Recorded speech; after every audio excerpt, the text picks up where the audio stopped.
because we've got a lot of young listeners and stuff as well, right? Yonkers, how did it kind of like, I guess like shape your life, bro, like growing up over there? Well, your home makes you, you know what I mean? Yeah, because it's part of New York, but it's a very different part of New York. You know, we're border right.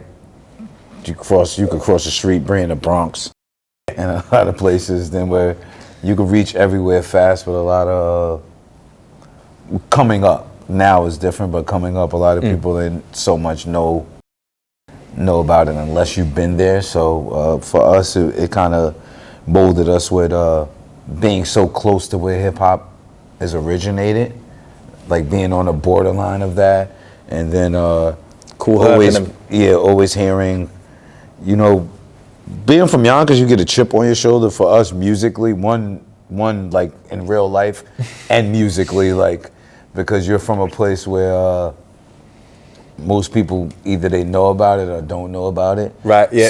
So to hear most of your life, you would hear all of the other boroughs shouted out. They would skip over us, and then Mount Vernon's. This is the Bronx, this is Yonkers, that's Mount Vernon. So coming up, Heavy D was from Mount Vernon. And then the Bronx is right there, and then the Brand Nubians is from New Rochelle, a town after Mount Vernon.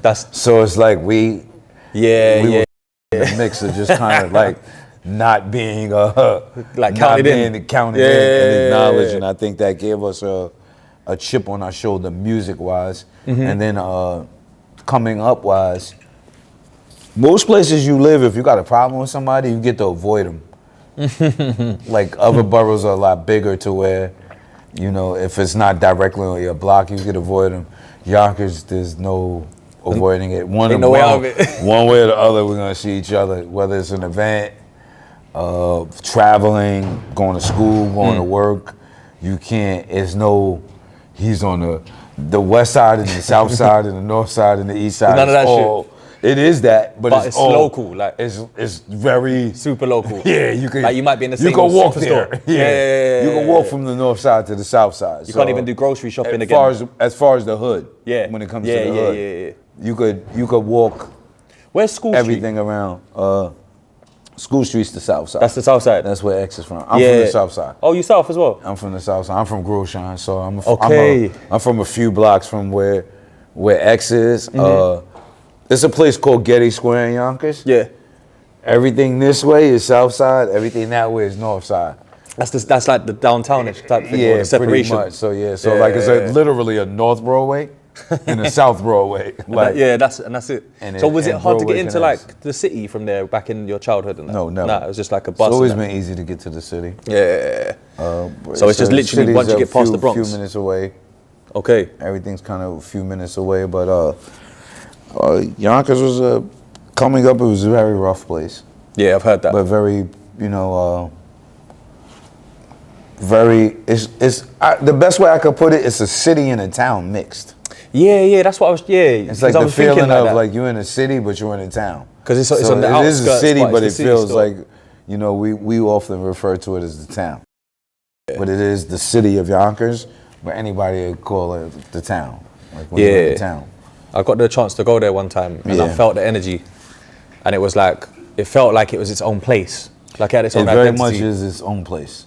But it felt rough though. Yeah. Like you can like if you think music wise, you know it's its own place because I always tell people you could. Mary's actually the first to make it, but she's not a rapper. Yeah. But Queen. Even between the queen of hip hop and R&B, facts. My big sis and X the big bro, there's something you can hear in all of us, which is the grit. Raw, yeah. It's raw grit because coming up you had to kind of. That's so real. You can't. It was no sliding. Like I'm from an era where you could have been 12 and a nigga 17 will punch you in the face.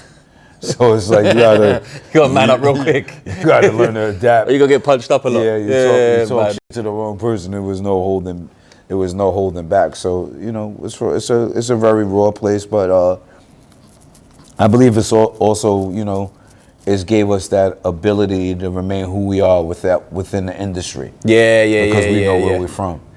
That's so where very grounded. Where other people have troubles and to go through shit and all of that, when you come from a certain place and you used to making it together, when you make it out of that place, it's no not sticking together. Yeah. So it's that brotherly bond that you built coming from a rough start. Yeah. Where it's like we made it out, but we still. But the thing is with you lot are so respected where you're from and from New York and the whole hip hop community anyway. Yeah. It's very rare to see anyway, bro. People to have that unit and to be that solid for that long, and we're gonna get into the music. Even the music never miss a step. When a lot of people, that's either one or the other, they fall out, they didn't keep it real, or the music declined. Yeah. So it's very, very rare, man. How did you guys form? I met Sheek and Kiss in high school. Okay. Well, I know of them both in junior high. I would see them in junior high, but we end up going to the same high school together. Like I said, they're from the north. I'm from the south. We end up going to the same high school. I actually met Sheek in junior high. Oh, for real? Then we ended up going we didn't go to the same junior high, but we ended up in the same high school. And their names would ring. Like when I met them in school, like I was probably just a bang on the mailbox, nigga hit the beatbox, bang on the tabletop. Yeah. Kind of, I was raw outside, very. Yeah. But they were like, there was actually a lot of dope MCs from Yonkers. But I would say the first two professional people I knew, they knew how to make a song back then. Oh, the structure, like the hooks. The structure, they knew hooks, songs, counting. They was booking studio time and making shit young. So, being around them, I got to sharpen my skills. Back then it wasn't Pro Tools. So even going to make a demo, you got to lay reel to reel. So it's like this shit got to be tight. So if you fuck a verse up, they got to cut the reel and splice it.